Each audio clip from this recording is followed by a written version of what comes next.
Arsen, thanks for being with us. You're part of a legal battle right now in the U.S. and you filed a lawsuit in the U.S. Tell us about the lawsuit. Sure. I mean, look, the lawsuit has been filed against the group National Students for Justice in Palestine and AMP, American Muslims for Palestine. Now, these groups are the primary drivers of what we're seeing today happening across campuses in the United States, which have effectively become a second front for Hamas since October 7.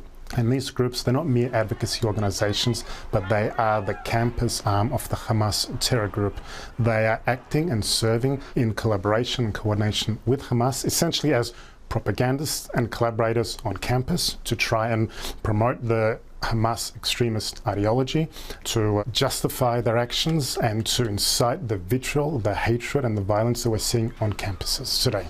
So they're part of the fuel of what's actually happening right now on college campuses? Absolutely. They are not only part of the fuel, they are the ones pouring fuel on the fire of what we're seeing on campuses across America today.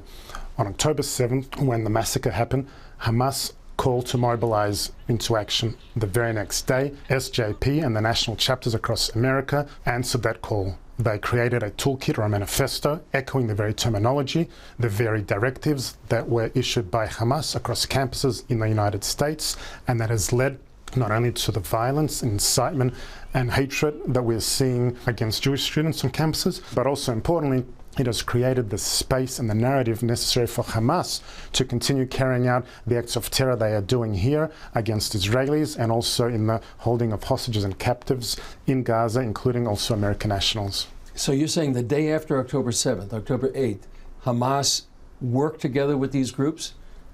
Correct. Hamas issued a call to action, and the very next day, SJP and their affiliates throughout the United States, they answered that call, they answered that directive, they created a toolkit, a manifesto for their chapters across the United States, echoing the language, the terminology, the instructions by the Hamas terror group, and propagated that across campuses. And you also have people from that were damaged on October 7th as part of the plaintiffs, is that right? Correct. There are 9 plaintiffs, including Americans and Israelis as well, and these plaintiffs include victims of survivors of the Nova massacre. They include those that have been displaced, and they also include family members of those that have been massacred by Hamas. Yeah. What impact do you hope this lawsuit has?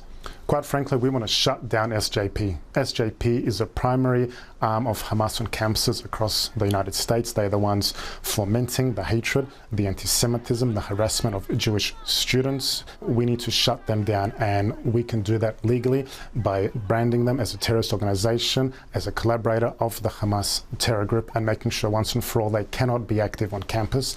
And in addition to that, also providing some semblance of justice to the victims of the Hamas terror attacks who have been deeply affected by the actions of SJP and AMP on campuses in the US.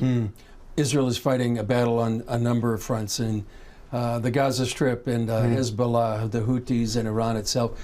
You're in the legal battle. What is that like, and why is it so important?